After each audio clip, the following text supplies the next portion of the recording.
ভাইজানেরা, জওয়ান যুবকেরা, ও আমার মুরব্বিয়ানেরা, শুনে রেখে দিন, বাবা জেনে রেখে দিন। হযরত ওমর ফারুক রাদিয়াল্লাহু তাআলা আনহুর জামানায় রোম দেশের সাথে সরাসরি যুদ্ধ লেগে গেল। আর রোম দেশের বাদশার আদেশ ছিল, ও আমার সেনাপতিরা শুনে রেখে দাও, মুসলমানরা যদি আটক হয়ে যায়, মুসলমানরা যদি বন্দী হয়ে যায়, আমি বাদশা তোমাদের হুকুম দিয়ে দিলাম, আমি বাদশা তোমাদেরকে আদেশ করে দিলাম, যাও যাও, চলে যাও, চলে যাও, মুসলমানদের বন্দী করে নিয়ে, মুসলমানদের আটক করে নিয়ে আমি রোম বাদশা আমার কাছে উপস্থাপন করবে। কেন আমি বাদশা ট্রাই করে দেখব মুসলমানদের ইমানি পাওয়ারটা কেমন, মুসলমানদের ইমানি জজবাটা কেমন, কেমন আল্লাহকে আল্লাহ বলে মানে, রসুলকে রসুল বলে মানে। আমি রোম দেশের বাদশা ওই মুসলমানদের ইমানি পরীক্ষা জামানায় রোম দেশের সাথে একটা যুদ্ধের সম্মুখীন হয়েছিল। ভালো করে কথাটা বুঝে নেন। আমি এবার অজর পয়েন্ট শুরু করছি। আল্লাহ রসুলের জামানায় রোম দেশ বলে একটা জায়গা ছিল, তার নাম হচ্ছে রোম। তো সেই রোম দেশের সাথে সর্বপ্রথমে আল্লাহ রসুলের জামানায় একটা যুদ্ধের সম্মুখীন হয়েছিল, কিন্তু যুদ্ধ করতে হয়নি, বিনা যুদ্ধতে আল্লাহ পাক মুসলমানদের জয় করে দিয়েছিলেন। জোরে বলুন না সুবহানাল্লাহ। সর্বপ্রথম হযরত ওমর ফারুক রাদিয়াল্লাহু তাআলা আনহুর জামানায় একেবারে ফেস টু ফেস, মানে সরাসরি রোম দেশের সাথে যুদ্ধ লেগেছিল। কার জামানায় বললাম বাপ? ওমর ফারুক রাদিয়াল্লাহু তাআলা আনহুর জামানায়।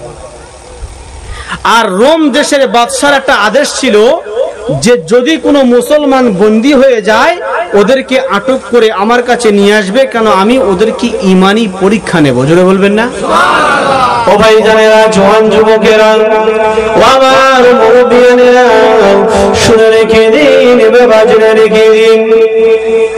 হযরত ওমর ফারুক রাদিয়াল্লাহু তাআলা আনহুর জামানায় রোম দেশের সাথে সরাসরি যুদ্ধ লেগে গেল।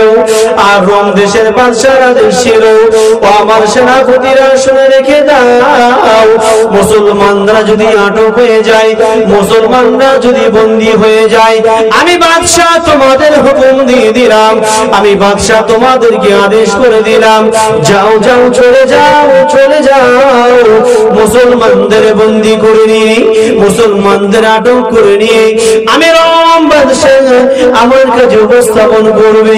কেন আমি বাদশা ট্রাই করে দেখব মুসলমানদের ইমানি পাওয়ারটা কেমন, মুসলমানদের ইমানি জজবাটা কেমন, কেমন আল্লাহকে আল্লাহ বলে মানে, রসুলকে রসুল বলে মানে। আমি রোম দেশের বাদশা ওই মুসলমানদের ইমানি পরীক্ষা নেব। ও ভাইজানেরা, একটু গভীর মনোযোগ দিয়ে শুনে রেখে দিন বাবা। মুসলমানদের সাথে যুদ্ধ শুরু হয়ে গেল।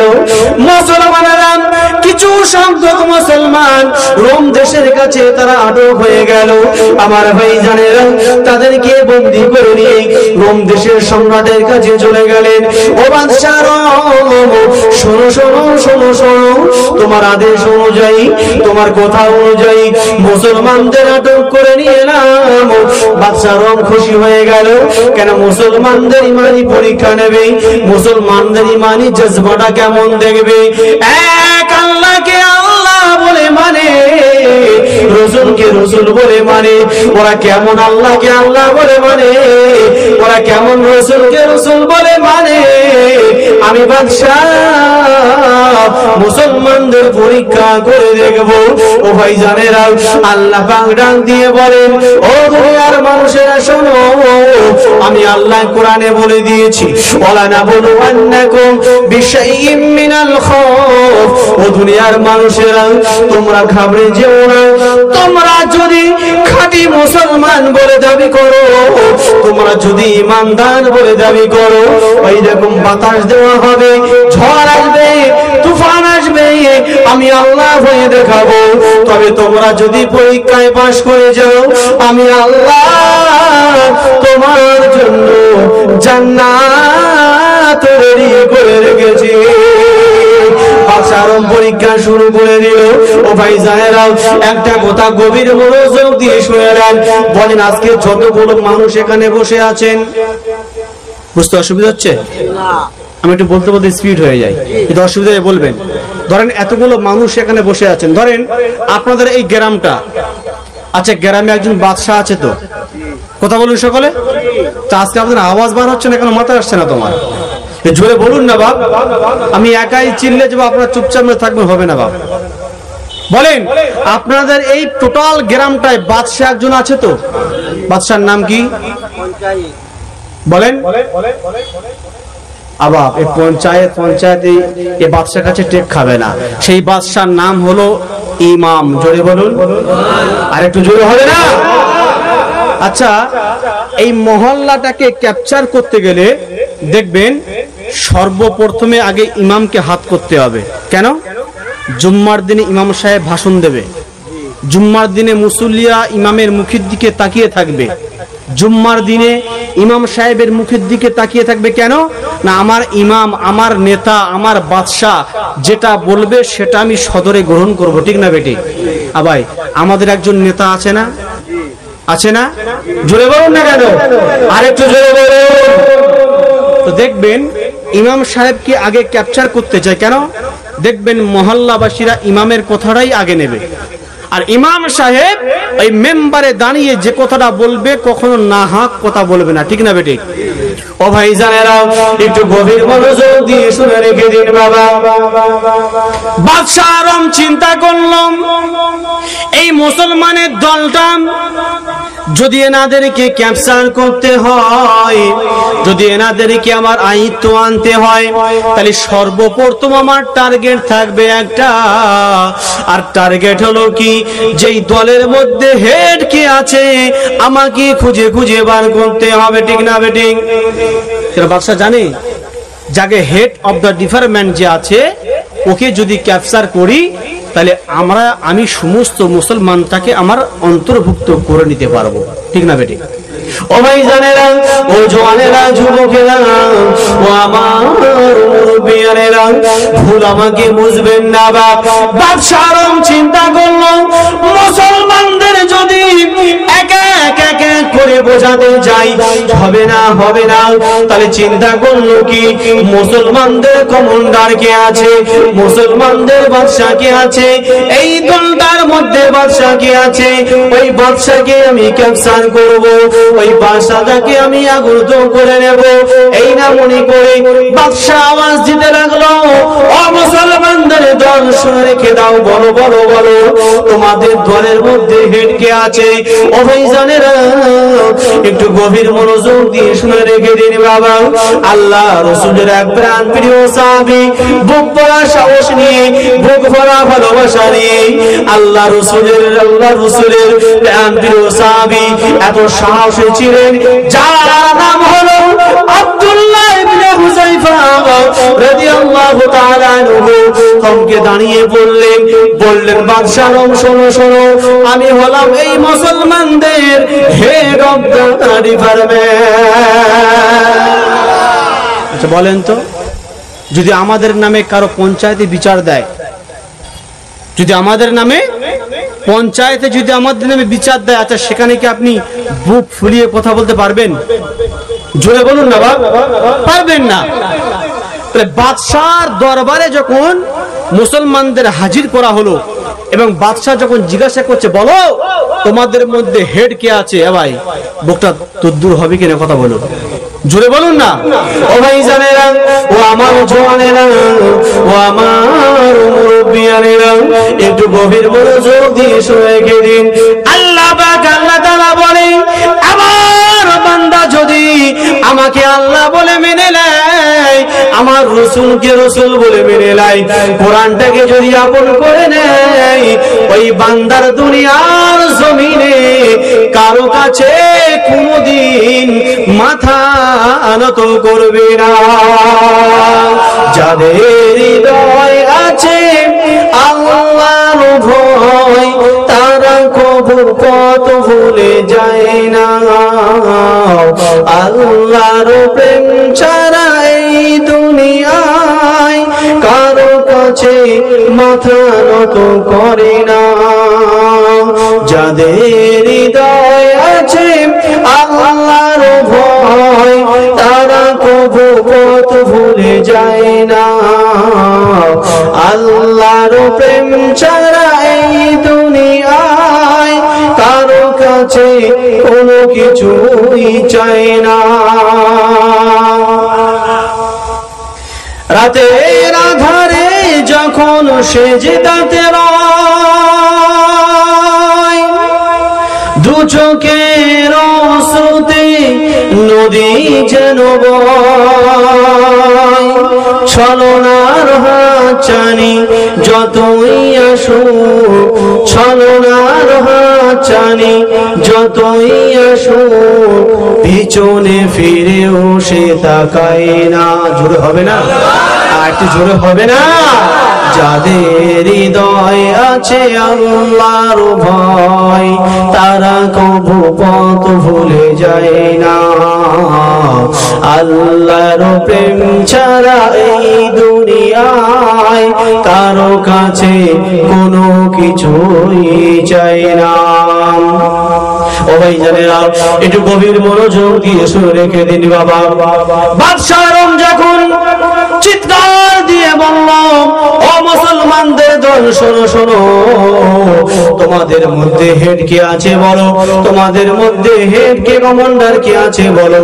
ওই সময় আব্দুল্লাহ ইবনে হুযায়ফা রাদিয়াল্লাহু তাআলা আনহু বুকে সাহস নিয়ে আল্লাহর নাম নিয়ে দাঁড়িয়ে বলেছিলেন, ও বাদশাহ শোনো শোনো, আমি হলাম এই দলের হেড, জয় বলো। বাদশাহ মনে মনে করছেন যে এবার আমার কাজটা সোজা হয়েছে। কেন? আমি আব্দুল্লাহ ইবনে হুযায়ফাকে আমি ছলে বলে কৌশলে আমার আয়ত্তের ভেতরে নিয়ে নেব এবং সমস্ত মুসলমানরা একে একে ওরা আমার দলে অন্তর্ভুক্ত হয়ে যাবে। ঠিক না বেঠিক? ও ভাই জানেরা, একটু গভীর মনোযোগ দিয়ে শুনে রেখে দিন বাবা। আব্দুল্লাহ ইবনে হুযায়ফা রাদিয়াল্লাহু তাআলা আনহুকে বলে, ও ভাই আব্দুল্লাহ শোনো শোনো, তুমি তোমার মুসলমান দলটা ত্যাগ করে দাও, কলমা ছেড়ে দাও, তুমি আল্লাহকে ভুলে যাও, আমার দলে তুমি অন্তর্ভুক্ত হয়ে যাও, আমি রাজপ্রজাসের অর্ধেক তোমার নামে লিখে দেব। এই কথা যখন বললেন আব্দুল্লাহ ইবনে হুযায়ফা রাদিয়াল্লাহু তাআলা আনহু বলেন, ও বাদশাহ শোনো শোনো, যতই আমাকে অর্থের লোভ দেখাও না কেন, আমি যাকে আল্লাহ বলে মেনে নিয়েছি, আমি এর বিনিময়ে বলে আল্লাহকে কখনো ভুলবো না। ও ভাই জানেরা, একটু গভীর মনোযোগ দিয়ে শুনে রেখে দিন বাবা। আব্দুল্লাহ ইবনে হুযায়ফা রাদিয়াল্লাহু তাআলা আনহুকে বারবার যখন কুমন্ত্রণা দেওয়া হয়, ও আব্দুল্লাহ ইবনে হুযায়ফা শুনে রেখে দাও, আমি তোমার রাজপ্রাসাদের অর্ধেক লিখে দেব। সুন্দরী মহিলা চাইলে সুন্দরী মহিলার সাথে তোমার বিয়ে দেব। ও আব্দুল্লাহ শোনো শোনো, তোমাকে বেকসুর আলা তোমাকে আমি আজাদ করে দেব। তবে কাজ হবে একটাই, ওই মুসলমানদের দলটাকে বুঝিয়ে বুঝিয়ে আমার দলের অন্তর্ভুক্ত করতে হবে, কলমাকে ছাড়তে হবে, আল্লাহকে আল্লাহ বলে জানতে হবে, রাসূলকে রাসূল বলে ত্যাগ করতে হবে। আব্দুল্লাহ ইবনে হুযায়ফা রাদিয়াল্লাহু তাআলা আনহু বলেন, ও বাদশাহ শোনো শোনো, যতই আমাকে ভয় দেখাও না কেন, যতই আমাকে অর্থের লোভ দেখাও না কেন, যতই আমাকে সুন্দরী নারীর লোভ দেখাও না কেন, আমি আব্দুল্লাহ কোরআনটাকে ভুলে যাব না। জোরে হবে না সুবহানাল্লাহ? যতই আমাকে লোভ দেখাও, আমি কোরআনটাকে কখনো ছাড়বো না। জোরে বলুন না সুবহানাল্লাহ। জামানার মুর্শিদ আল্লামা সুফি মুফতি গাজী রাহমাতুল্লাহ আলাইহি তিনি ঠিক একই নিয়মে এই কোরআনটাকে নিজের জীবনের সাথে, এই কোরআনটাকে নিজের জীবনের সঙ্গে তিনি পরিচালিত করছেন। জোরে বলুন না সুবহানাল্লাহ। কেন? তিনি কোরআনটাকে নিজের আপন করে নিয়েছে, কোরআনটাকে নিজের সঙ্গী করে নিয়েছেন। জোরে বলুন না সুবহানাল্লাহ। তাই তো প্রতি সপ্তাহে, প্রতি মাসকবারিতে আমাদেরকে এই কোরআনের ব্যাখ্যা তিনি তাফসীর আমাদেরকে শোনান। জোরে বলুন, আরেকটু জোরে বলুন। যেমন আর মুর্শিদ আল্লামা সৈয়দ মুফতি গাজী রাহমাতুল্লাহ আলাইহি, তিনি অন্য কিছু চেনেন না, তিনি অন্য কিছু জানেন না, তিনি শুধু জানেন এই মানুষগুলোকে কি করে জান্নাত মুখী করব। জোরে বলুন, এত জোরে বলতে পারবেন না সুবহানাল্লাহ? আবাই, এটা হচ্ছে আখেরি জামানা। আমরা মানুষ সব কিন্তু অন্ধকারের মধ্যে ডুবে আছি, কথা ঠিক না বেঠিক? জোরে বলুন, সব কিন্তু অন্ধকারের মধ্যে পড়ে আছি। আমার আগে হুজুর যে কথাটা বলছিলেন, অতি মূল্যবান কথা বলছিলেন। আজকে আমার মুর্শিদ যদি চাইতেন, আচ্ছা বলেন তো, প্রতিটি পীর ভাই যদি 10 টাকা করে দিতেন, আবাই 8টা 10টা ঘরের প্রয়োজন হতো কিনা? আমার কথা বুঝতে পারেননি? আমার মুর্শিদ যদি আমাদের কাছ থেকে চাইতেন যে বাবা প্রতি সপ্তাহে 10টা টাকা করে আমাকে দাও, বলেন টাকার জায়গা হতো? জোরে বলুন, সকলে চিল্লে বলতে হবে। আমার ভাইরা, আমার মুর্শিদ আল্লামা সুফি মুফতি আজান গাজী রাহমাতুল্লাহ আলাইহি, তিনি বলেন বাবা আমার সম্পদ লাগবে না, আমার টাকা লাগবে না, তোমরা আমার কাছে এসো, কোরআন শোনো এবং কোরআনি ওয়াজিফা নিয়ে যাও, তোমরা আমল করো, জান্নাতে চলে যাও। জোরে হবে না?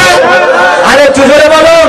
এবং বিনা কাজায় 5 ওয়াক্ত নামাজ পড়ো, এই কোরআন তেলাওয়াত করো, নুরানি কোরআনি ওয়াজিফা আমল করো, হালাল রুজি খাও। কি বলেছেন? আমরা হালাল বুঝি? ভাই হালাল বুঝি? যদি আজকে হালালকে হালাল মনে করতাম, এই মুসলমানের ঘরের ছেলে হারামের বস্তু নিয়ে, হারাম সম্পদ নিয়ে দুনিয়াতে বিভিন্ন রাজধানী করতাম না। আজকে মুসলমানের ছেলে যদি হারামকে হারাম মনে করত, এরা হাক্কানি দরবার থেকে বদনাম করতো না। আজকে মুসলমানের ছেলে যদি বিনা কাজায় 5 ওয়াক্ত নামাজ পড়তো, এরা হাক্কানি আঞ্জুমান বলে নিজেকে গর্বিত মনে করতেন। আজকে মুসলমান যদি বিনা কাজায় যদি 5 ওয়াক্ত নামাজ আদায় করে, যদি হালাল বস্তু খায়, সাধ্যমতো পরেশগারি করে, যদি কোরআন তেলাওয়াত করে, এরাই হবে খাঁটি মুমিন। জোরে বলুন, আরেকটু জোরে বলুন। আমার কোথায় কষ্ট পাচ্ছেন বাপ? কষ্ট পাচ্ছেন? এটা আমার মুর্শিদের কথা নয়, এটা আমার রাসূলের কথা। আমার রাসূল বলেছেন দিন রাত তো আল্লাহ আল্লাহ করে কাঁদো, আল্লাহর কাছে দোয়া করো বাপ। 87 রমজান চলে গেল, যায়নি? সবে কদর চলে যায়নি? মাওলানা সাহেব যে মূল্যবান কথাগুলো বলছিলেন, একটা রাত হচ্ছে 1000 মাসের অপেক্ষা উত্তম, একটা মাস হলো 1000 মাসের থেকে উত্তম। আবার কি করে রাত জেগে জেগে ইবাদত করলে আমার ইবাদত কবুল হবে? আমার পেটে যদি হারাম বস্তু ঢুকে থাকে, আমি যদি হারামকে হারাম না মনে করি, 24 ঘন্টা কেন সারা জীবন যদি আমি মাথা যদি ফাটিয়ে ফেলি, আমার দোয়া জীবনে আল্লাহ কবুল, জীবনে কবুল। জোরে বলতে হবে, আস্তে আস্তে বললে হবে, জীবনে কবুল। তাহলে আমরা হারামকে হারাম মনে করি তো? করি তো? হালালকে হালাল মনে করি তো? যারা হালালকে হালাল মনে করবে, হালালের সাথে কখনো হারাম মিক্স করতে পারবে? কথা ভুল বললাম না ঠিক বললাম? জোরে বলুন। তাহলে আজকে আমরা নিজেকে পীর ভাই বলে দাবি করি, নিজেকে আমরা আজান গাছির মুরিদান বলে দাবি করি, এদিকে হালালও চলছে, এদিকে হারামও চলছে। দুঃখ পাচ্ছেন নাকি? কষ্ট পাচ্ছেন আপনারা? কথা কোনো গায়ে লাগছে আপনাদের? গায়ে লাগলে তো কিছু করার নেই, দাওয়াত দিয়ে নিয়ে শুনতে হবে। মানে এখানে দাঁড়িয়ে হক কথা বলবো। যদি আমি নিজেকে আজান গাছির মুরিদান বলে দাবি করি, হালালকে এক সাইডে রাখতে হবে, হারামকে দূর করে ছুঁড়ে ফেলতে হবে, ঠিক না বেটি? আরে পীর ভাইয়ের ঘরের ছেলে হারাম হালাল সব এক জায়গায় করে না জানে দুনিয়ার কত রকমের কাজ করছে, আল্লাহই ভালো জানে। আবার বলেন তো, মেয়েদের পর্দা করা ফরজ না নফল? কথা বলুন।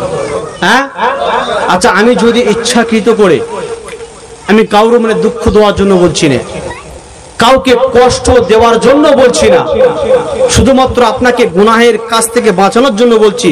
আচ্ছা বলেন, আমি যদি ইচ্ছাকৃত করে দুনিয়াবি কোনো যদি একটা অনুষ্ঠান করি এবং সেই অনুষ্ঠানে ছেলে মেয়ের যদি কোনো পর্দার বাদ বিচার না থাকে, গুনাহ হবে কিনা বলেন?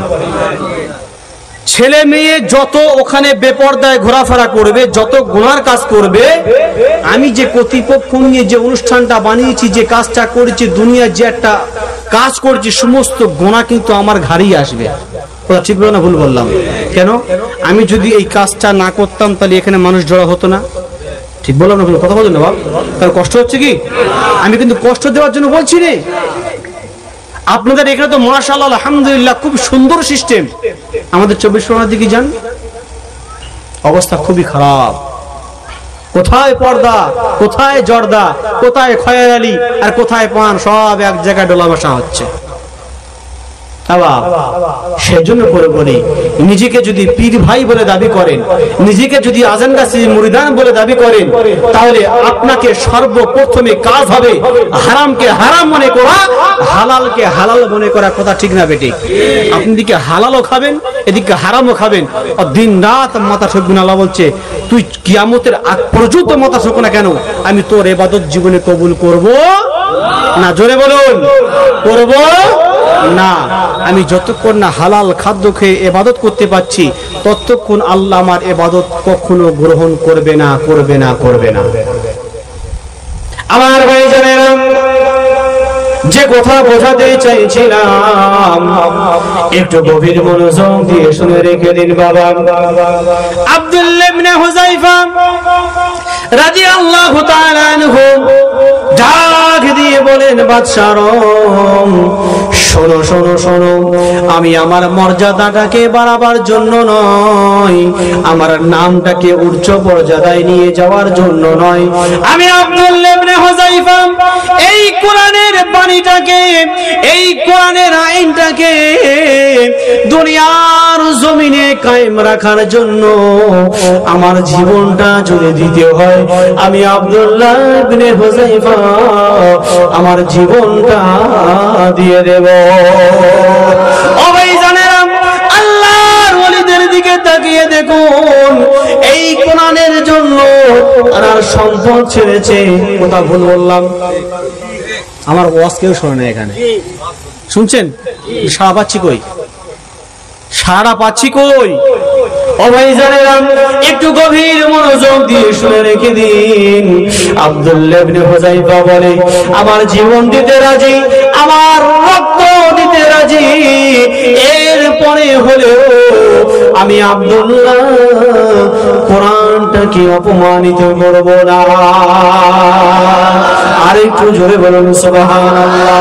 আমি আব্দুল্লাহ এই কোরআনের বাণীটাকে, এই কোরআনের আইনটাকে দুনিয়ার জমিনে ছড়িয়ে দেওয়ার জন্য, মানুষের দ্বারে দ্বারে পৌঁছে দেওয়ার জন্য আমার যদি জীবন দিতে হয়, আমি আব্দুল্লাহ আমার জীবনের বিনিময়ে হলেও কোরআনটাকে আমি 1 সেকেন্ডের জন্য ভুলব না।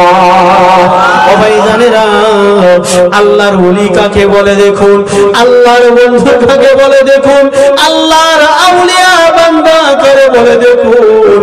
তারা সম্পদ ছেড়েছে নিজেদের নাম কামানোর জন্য নয়, তারা সম্পদ ছেড়েছে নিজের নামটাকে দুনিয়ার কোণে কোণে ছড়ানোর জন্য নয়, তারা ঘর বাড়ি ছেড়েছে, সম্পদ ছেড়েছে একমাত্র আল কোরআনের খাতিরে। একটু জোরে হবে না সুবহানাল্লাহ? ও ভাই জানেরা, যে কথা আপনাদেরকে বোঝাতে চাইছিলাম, আব্দুল্লাহ ইবনে হুযায়ফাকে অনেক কুমন্ত্রণা দেওয়া হলো, অনেক সম্পদের লোভ দেখানো হলো, অনেক ভয় দেখানো হলো। কেন? আল্লাহ কোরআনে বলেছেন, ওয়ালা নাবলুওয়ান্নাকুম বিশাইইম মিনাল খাউফি ওয়াল জু। বান্দা, তুমি যদি নিজেকে ঈমানদার বলে দাবি করো, তুমি যদি মুসলমান বলে দাবি করো, মিনাল খাউফ, আমি আল্লাহ তোমাকে ভয় দেখিয়ে পরীক্ষা নেব। বান্দা, তবে তুমি যদি পাশ করে যাও, আমি আল্লাহ তোমার জন্য জান্নাত রেডি রেখেছি। হযরত আব্দুল্লাহ ইবনে হুযায়ফা তানাকে কত না ভয় দেখানো হলো, মাথা নত করে না, জোরে বলুন। এটাই তো ইমানদারের পরিচয়। ও ভাইজানেরা, দুঃখ কেউ নেবেন না, কষ্ট পেলে করে দেবেন মাপ। আজকে নিজেকে আমরা ইমানদার বলে দাবি করি, যদি বেদিনেরা আমার সামনে যদি একটা তলোয়ার নিয়ে দাঁড়িয়ে বলে বল অমুক ভাষাটা বলতে হবে, জীবনের দায় বলে দেবো কিনা? কথা বলেন না। ও ভাইজানেরা, একটু গভীর মনোযোগ দিয়ে শুনে রেখে দেন। আব্দুল্লাহ ইবনে হুযায়ফাকে বাদশার অর্ডার হয়ে গেল, যাও চলে যাও, আব্দুল্লাহকে জেলখানার মধ্যে বন্দী করে দাও। ও ভাইজানেরা, ইমানদার কারে বলে দেখুন। আর তানারাও ছিল ইমানদার, তানারাও ছিল আল্লাহর বান্দা, তানারাও ছিল রাসূলের উম্মত। আজকে আমরাও ইমানদার, আল্লাহ আমরাও আল্লাহর বান্দা, আমরাও রাসূলের উম্মত। কথা ঠিক না? কথা বলেন, ঠিক তো নাকি? তানারাও রাসূলের উম্মত ছিল, আল্লাহর বান্দা ছিল, তানারাও মুসলমান ছিল, আমরাও মুসলমান, আল্লাহর বান্দা, রাসূলের উম্মত। কথা ঠিক না বেঠিক? আব্দুল্লাহ ইবনে হুযায়ফা রাদিয়াল্লাহু তাআলা আনহুকে জেলখানার মধ্যে বন্দী করে দেওয়া হলো। সংক্ষেপে বলি, কানে কানে হুজুর আসবেন, তিনি তার মূল্যবান বক্তব্য পেশ করবেন, আপনারা সকলে শুনবেন ইনশাআল্লাহ। যাই হোক, আব্দুল্লাহ ইবনে হুযায়ফাকে জেলখানায় বন্দী করে দিয়ে বাদশা অর্ডার করে দিল যে আব্দুল্লাহ ইবনে হুযায়ফাকে পানি পর্যন্ত পান করাবেন না। সেনাপতিকে হুকুম দিয়ে দিল। ও ভাইজানেরা, একটু গভীর মনোযোগ দিয়ে শুনে রেখে দিন বাবা। আজকে তারা দুনিয়ার জমিনে শহীদ হয়ে গেছেন অন্য কোনো কারণে নয়, একমাত্র এই কোরআনের আইনটাকে দুনিয়ার জমিনে টিকিয়ে রাখার জন্য। আজকে আমরা এই কোরআনটাকে সব কিন্তু তুলে দিয়েছি। কথা ঠিক না বেঠিক? কোরআনের আইন তো মানা দূরের কথা। ও ভাইজানেরা, জামানার মুর্শিদ আল্লামা সুফি মুফতি আজান গেছে রহমাতুল্লাহ আলাইহি, সেই জন্য করে দেখেন তিনি এমন কায়দায় এই কোরআনে নুরানি ওজিফা আমাদের কাছে দিয়েছেন। কোরআন যতদিন থাকবে, হাক্কানি আঞ্জুমান ততদিন থাকবে। কথা ভুল বললাম না ঠিক বললাম? ও ভাইজানেরা, অনেক মানুষের মনে প্রশ্ন জাগে যে ওজিফাটা আবার কি? আমার ভাইরা, আমি তাদের উদ্দেশ্য করে বলি, ওজিফাটা অন্য কিছু নয়। আমার আল্লাহ যার নাম দিয়েছেন আল কুরআনুল কারীম, যার মধ্যে আছে আমার মুর্শিদ যার নাম দিয়েছে কুরআনী। সর্বপ্রথম কি নাম দিয়েছে? কুরআনী, নুরানী ওজিফা। এর মধ্যে আছে সূরা ফাতিহা, সূরা ইখলাস, সূরা ফালাক, সূরা নাস। বলেন এসব কি কোরআনের বাইরে না ভেতরে? জোরে বলুন। ও ভাইজানেরা, সেই জন্য করে বললাম কিয়ামত পর্যন্ত কোরআন থাকবে, আর কিয়ামত পর্যন্ত হাক্কানি দরবার টিকে থাকবে। আর একটু জোরে হবে না? ও ভাইজানেরা, আব্দুল্লাহ ইবনে হুযায়ফাকে জেলখানার মধ্যে বন্দী করে দেওয়া হলো।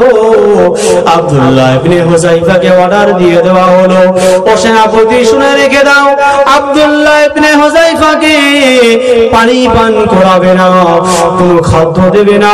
ও ভাইজানেরা, এমন করে সংক্ষেপে বুঝিয়ে বলি, সপ্তাহের পর সপ্তাহ চলে গেল। রোম দেশের বাদশা একটা ডাক্তার নিযুক্ত করে দিল যে যাও যাও চলে যাও, ওই আব্দুল্লাহকে তুমি সারাক্ষণ পাহারা দিয়ে রাখবেন। কেননা আব্দুল্লাহর জানটা যখন যাবে যাবে এমন অবস্থা হবে আমার কাছে পেশ করবে, আমি শেষ মুহূর্তে হলে ওদের ইমানি পরীক্ষা নেব। ভাইজানেরা, এমন করে সপ্তাহ পর সপ্তাহ চলে গেল, মাসের পর মাস চলে গেল। আব্দুল্লাহ ইবনে হুযায়ফা আর কথা বলতে পারে না, আর চলতে পারে না। আব্দুল্লাহ ইবনে হুযায়ফা উঠে দাঁড়ানোর চেষ্টা করে দাঁড়াতে পারে না। ও ভাই জানেরা, বলেন একটা মানুষ যদি এক সপ্তাহ ধরে যদি না খায় না পান করে, এক মাস যদি না খায় না পান করে, ওই মানুষটার কেমন অবস্থা হতে পারে? আমাদের সম্মুখে পবিত্র রমজান বিদায় নিল। ও ভাই জানেরা, মাত্র 12 থেকে 14 ঘন্টা শুকিয়েছিলাম, কথা ঠিক না বেটে? মনে মনে হচ্ছিল ঘরের মধ্যে তালা মেরে একটু পানি পান করে নিয়ে হয়েছিল কিনা, কিন্তু খাইনি। কার কারণে? এক আল্লাহর ভয়ে, এক জাহান্নামের ভয়ে, এক জান্নাত পাওয়ার আশাতে। আমার বলার উদ্দেশ্য একটাই, মাত্র 12 ঘন্টা শুকিয়ে থাকার পরে গলা শুকিয়ে যায়, গলাটা শুকিয়ে যায়, পেটের মধ্যে ছুঁচে ঘন্টানি, কখন 6টা বাজবে, কখন মুয়াজ্জিন সাহেব আল্লাহু আকবার বলে ডাক দেবে, আর কখন খাওয়া শুরু করব। ও ভাই জানেরা, একটু গভীর মনোযোগ দিয়ে শুনে রেখে দিন। আব্দুল্লাহ ইবনে হুযায়ফাকে সপ্তাহের পর সপ্তাহ পার হয়ে গেল। আব্দুল্লাহ ইবনে হুযায়ফা মাসের পর মাস পার হয়ে গেল, পেটে কোনো খাদ্য নাই, কোনো পানি নাই।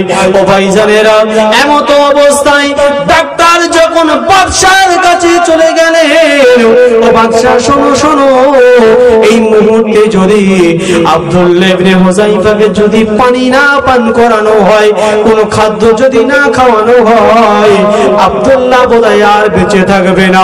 ও ভাইজানেরা, ইমানি পরীক্ষা করে বলে দেখুন, বাদশার হুকুম হয়ে গেল, চলে যাও চলে যাও, আব্দুল্লাহ ইবনে হুযায়ফার জন্য খাদ্য পেশ করো। তবে কি নিয়ে যাবে শোনো, ওই আব্দুল্লাহ ইবনে হুযায়ফার জন্য একটা গ্লাসে শরাব, শরাব বোঝেন তো, মদ, একটা গ্লাসে মদ নিয়ে যাবে, আর এক পেয়ালা শুকরের মাংস অর্থাৎ শুকরের গোশত ভুনা নিয়ে যাবে। চলে যাও। আমার তো মনে হয় এই সময় যদি আব্দুল্লাহ ইবনে হুযায়ফার সামনে যদি পেশ করা হয়, আব্দুল্লাহ ইবনে হুযায়ফা না দেখেই খেয়ে ফেলবে, আর তার ঈমানটা চলে যাবে। কথা ঠিক না বেঠিক? ও ভাইজানেরা, আব্দুল্লাহর কাছে পেশ করা হলো। আব্দুল্লাহকে বলা হলো, ও আব্দুল্লাহ শোনো শোনো, তুমি সপ্তাহের পর সপ্তাহ, মাসের পর মাস তোমার অতিক্রম হয়ে গেল, তবে বাদশার হুকুম হয়ে গেল। ও আব্দুল্লাহ, এক গ্লাস মদ নিয়ে এলাম, আর এক পেয়ালা করে নাপাক জিনিস নিয়ে আসা হলো। ও আব্দুল্লাহ, তোমার জীবনটা বাঁচানোর জন্য তুমি খেয়ে নাও। আব্দুল্লাহ ইবনে হুযায়ফা যখন কথাটা কানে গেল, আল্লাহ পাকের তরফ থেকে আব্দুল্লাহর ঈমানটা আরো তরতাজা হয়ে গেল। আব্দুল্লাহ ইবনে হুযায়ফা তার ঈমানটা আমার আল্লাহ পাকের তরফ থেকে আমার আল্লাহ আরো তরতাজা করে দিয়েছেন। জোরে বলুন না সুবহানাল্লাহ। চিৎকার দিয়ে বলেন, ও বাদশা আলমের গোলাম, আমি আব্দুল্লাহ জীবন দিয়ে দেব। আমি আব্দুল্লাহ আমার জীবনের বিনিময়ে হলেও এই নাপাক জিনিসটা আমার জবানে আমি কখনোই তুলব না। জোরে বলুন, আর একটু জোরে হবে না? আমার জ্ঞানী গুণী মুসলমান বাবা জো ভাইরা, ইমানদার কাকে বলে দেখুন। আর আমরা নিজেকে তো ইমানদার বলে দাবি করি, করে কি করি না? তাহলে আমাদেরও এইরকম পরীক্ষার সম্মুখীন হতে হবে। তার মানে এই নয় যে আমাদের গলা কাটবে, আমাদের তলোয়ার ধরবে, এরকম পরীক্ষা নয়। আর এটাই তো পরীক্ষা। কি পরীক্ষা? শুধুমাত্র আমার রাসূল বলেছেন, আমার মুর্শিদ বলেছেন, হারাম এবং হালাল তোমরা পৃথক করো। এটাই তো আল্লাহর পরীক্ষা। আল্লাহ বলেছেন বাবা, আল্লাহ বলেছেন বান্দা তুমি 5 ওয়াক্ত নামাজ পড়ো। এটাই তো আল্লাহর পরীক্ষা। আল্লাহ বলেছেন বান্দা তুমি দুনিয়ার জমিনে কোরআন পড়ো। এটাই তো আল্লাহর পরীক্ষা। আল্লাহ বলেছেন বান্দা তুমি দুনিয়াতে তুমি তাকওয়া করো। এটাই তো আল্লাহর পরীক্ষা। তার মানে এই নয় ওই আব্দুল্লাহর মতন জেলখানায় বন্দি করবে, তার মানে এই নয় ওই আব্দুল্লাহর মতন আমার সামনে তলোয়ার ধরবে। আরে আমার পরীক্ষা হবে এটাই, বিনা কাজায় 5 ওয়াক্ত নামাজ, জোরে বলুন। আমার পরীক্ষা হবে এটাই, আমি যেন 5 ওয়াক্ত নামাজের পরে এই নুরানি কোরআনি ওজিফা আমল করি, জোরে বলুন। আমার পরীক্ষা হবে এটাই, হারাম এবং হালাল আমাকে পৃথক করে হালাল খাদ্যটাই গ্রহণ করতে হবে, ঠিক না বেটি? আমার পরীক্ষা হবে এটাই, আমি যেন সাধ্যমতো পরেশগারি করি, জোরে বলুন। আমার জ্ঞানী গুণী মুসলমান বাবা জো ভাইরা, শুধু মুখে বলবো আমি ইমানদার ইমানদার, আর কাজে এবং কর্মে কোনো মিল আমার থাকবে না। আমার ভাইরা নিজেকে ইমানদার বলে নিজেকে লজ্জিত মনে করতে হবে। আমি সেই জন্য করে সকল ভাইদেরকে বিনয়ের সাথে বলে যাব, দেখুন দুনিয়া ছেড়ে আমি আপনি কিন্তু সকলেই কিন্তু বিদায় নেব। কেন? আল্লাহ পাক পবিত্র কোরআনে বলেছেন ওমা খলাকতু আল্লাহ পাক পবিত্র কোরআনে বলেছেন যে জিন আর জাতিক, জিন আর ইনসানকে আমি আল্লাহ সৃষ্টি করেছি কিসের জন্য? ইল্লা লিয়াবুদুন, আমার ইবাদত করার জন্য। আল্লাহ আরো এক জায়গায় বলেছেন বান্দা তুমি যদি সঠিকভাবে আমার ইবাদত করোই তবে তুমি হবে জান্নাত প্রাপ্ত, জোরে বলুন না সুবহানাল্লাহ। আর আল্লাহ পাক কোরআনে বলেছেন কুল্লু নাফসিন যায়িকাতুল মাউত, প্রতিটি নফসকে একদিন না একদিন মৃত্যুর স্বাদ গ্রহণ করতে হবে। সেই জন্য করে আমাকে কোনটা ভালো কাজ, কোনটা খারাপ কাজ, কোনটা মন্দ, কোনটা অমন্দ আমাকে ডিভাইড করতে হবে, কথা ঠিক না বেটি? যদি আমি আপনি সঠিকভাবে যদি আমরা শরিয়াত পন্থা মোতাবেক, কোরআন মোতাবেক, মুর্শিদের হুকুম মোতাবেক আমাদের জীবনটা যদি প্রচারিত করতে পারি, ইনশাআল্লাহ একদিন আমরা জান্নাতে যাব, জোরে বলুন না সুবহানাল্লাহ। কেন? আমার মুর্শিদ যেটা বলেছেন, বাবা তোমরা বিনা কাজায় 5 ওয়াক্ত নামাজ পড়ো, কোরআন তেলাওয়াত করো, হালাল রুজি খাও, আর তাকওয়া করো, গোটা শরিয়াতটা কিন্তু এর মধ্যে চলে আসবে। আর এই 4টে জিনিস যদি আপনি মেনে চলেন, ইনশাআল্লাহ আপনি নিঃসন্দেহে জান্নাতে যাবেন, জান্নাতে যাবেন, জোরে বলুন না সুবহানাল্লাহ। তো আব্দুল্লাহ ইবনে হুযায়ফা রাদিয়াল্লাহু তাআলা আনহুকে যখন ভয় দেখিয়ে না খাদ্য দিয়ে ইমানটা নষ্ট করতে পারলেন না, জোরে হবে না? আর একটু জোরে হবে না? কি করছেন? বাদশা রোমের হুকুমে বললেন কি এক কাজ করা হোক, কি না একটা গরম একটা কোড়ার উপরে তেল লাগিয়ে দাও, আর তেলটা যেন টকবক টকবক করে ফোটে। কেন? আব্দুল্লাহ ইবনে হুযায়ফা ওর মধ্যে ফেলে দেওয়া হবে। লাস্ট মোমেন্ট পর্যন্ত, লাস্ট পর্যন্ত আমি বাদশা রোম আমি দেখব ওদের ঈমানটা কেমন, জোরে বলুন না সুবহানাল্লাহ। আব্দুল্লাহ ইবনে হুযায়ফা রাদিয়াল্লাহু তাআলা আনহুকে তিনি চলতে পারে না, আর দাঁড়াতে পারে না। আব্দুল্লাহ ইবনে হুযায়ফা রাদিয়াল্লাহু তাআলা আনহুকে আনা হলো কোথায়? ওই যে তেল টকবক টকবক করে ফুটছে, ওখানে নিয়ে আসার পরে আব্দুল্লাহ ইবনে হুযায়ফাকে বলছে, ও আব্দুল্লাহ তোমাকে শেষবারের মতো বলছি, তুমি কলমা ছাড়বে না আমার দলে তুমি যোগ দেবে? আনা হয় দেখতে পারছো ওই যে গরম তেল টকবক টকবক করে ফুটছে, ওই তেলের মধ্যে যখন তোমাকে ছেড়ে দেওয়া হবে, ও আব্দুল্লাহ তোমাকে আর খুঁজে পাওয়া যাবে না, তুমি নাস্তানাবুদ হয়ে যাবে, তুমি শেষ হয়ে যাবে। অতএব তুমি আমার ধর্মকে গ্রহণ করে নাও, কলমাকে ভুলে যাও, কোরআনকে ভুলে যাও, আল্লাহকে ভুলে যাও। আমার মনে হচ্ছে আব্দুল্লাহ ইবনে হুযায়ফা রাদিয়াল্লাহু তাআলা আনহু বলেন, বাদশা রোমের মুখের দিকে তাকিয়ে, ও বাদশা রোম আমাকে তুমি এখনো যদিও ভয় দেখাও না কেন, আমার দুনিয়ায় কেউ থাক চাই না থাক, আমার আল্লাহ আমার সাথে আছে। আর একটু জোরে বলুন না সুবহানাল্লাহ। আব্দুল্লাহ ইবনে হুযায়ফাকে যত ভয় দেখানো হয় আমার আল্লাহ পাকের তরফ হতে আব্দুল্লাহ ইবনে হুযায়ফার ঈমানটা ততই চাঙ্গা হয়ে যায়। আর একটু জোরে হবে না সুবহানাল্লাহ। ও ভাই জানেরা একটু গভীর মনোযোগ দিয়ে শুনে রেখে দিন। আব্দুল্লাহ ইবনে হুযায়ফা রাদিয়াল্লাহু তাআলা আনহু আমার ভাইজানেরা ওই কোরআন সামনে যখন নিয়ে আসা হলো, কোরআন মধ্যে তেল টগবগ টগবগ করে ফোটে। আব্দুল্লাহ ইবনে হুযায়ফাকে বলে, ও আব্দুল্লাহ শেষবারের মতো তোমাকে বলি, তুমি কোরআন ছাড়ো, আনা হইলে রাসূলকে ছাড়ো, আল্লাহকে আল্লাহ বলে ভুলে যাও। ও আব্দুল্লাহ তুমি যদি কোরআনকে ছেড়ে দাও আমি বাদশাহ তোমাকে বেকসুর খালাস করে দেব।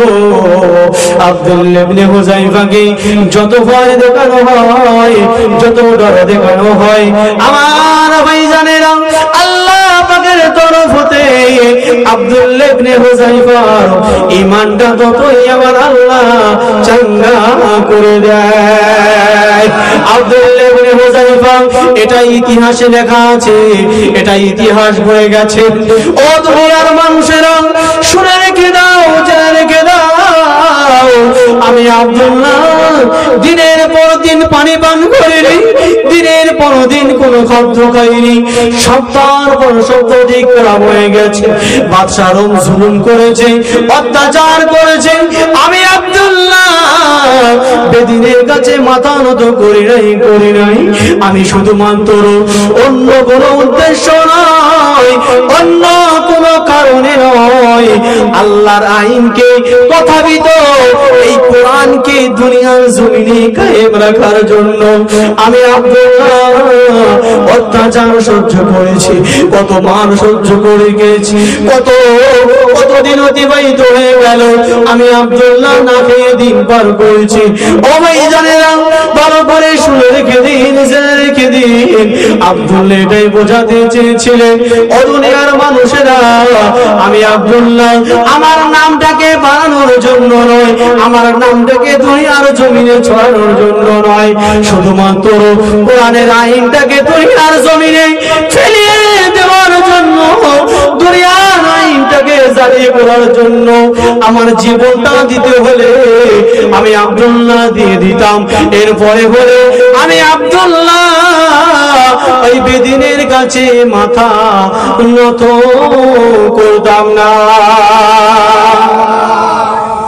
আমার ভাইরা, জামানার মুর্শিদ সুফি মুফতি আজান গাছি রহমাতুল্লাহ আলাই, তিনিও ঠিক একই নিয়মে নিজের বংশটাকে বাড়ানোর জন্য নয়, নিজের নামকে বাড়ানোর জন্য নয়, বরঞ্চ এই কোরআনের বাণীটাকে মানুষের কাছে পৌঁছে দেওয়ার জন্য নিজে ঘর বাড়ি সয় সম্পদ সব ত্যাগ করে আজকে তিনি বাগমারি জমিনে ঠাঁই নিয়েছেন। জোরে বলুন, আর একটু জোরে হবে না?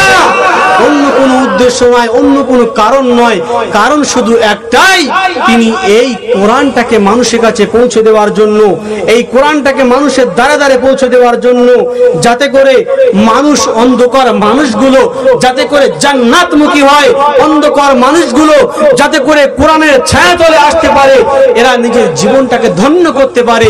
জামানার মুর্শিদ সেই জন্য করে সম্পদ ছেড়েছে, সন্তান ছেড়েছে, ঘর বাড়ি ছেড়েছে, বাগমারি জমিনে বসে বসে আজকে তিনি মুরাকাবা মুশাহাদায় বসে আল্লাহর নেককার বান্দা হয়ে গেছেন। জোরে বলুন, আর একটু জোরে বলুন, ধন্য আজ মোরা ধন্য বাগমারি তোমারই জন্য।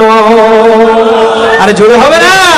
ধন্য আজ মোরা ধন্য বাগমারি তোমারই জন্য, তোমার মাঝে মুর্শিদ আমার, তোমার মাঝে মুর্শিদ আমার, নিয়াও তো চিরদবন্ন, ধন্য আজ মোরা ধন্য বাগমারি তোমারই জন্য, ধন্য আজ মোরা ধন্য বাগমারি তোমারই জন্য।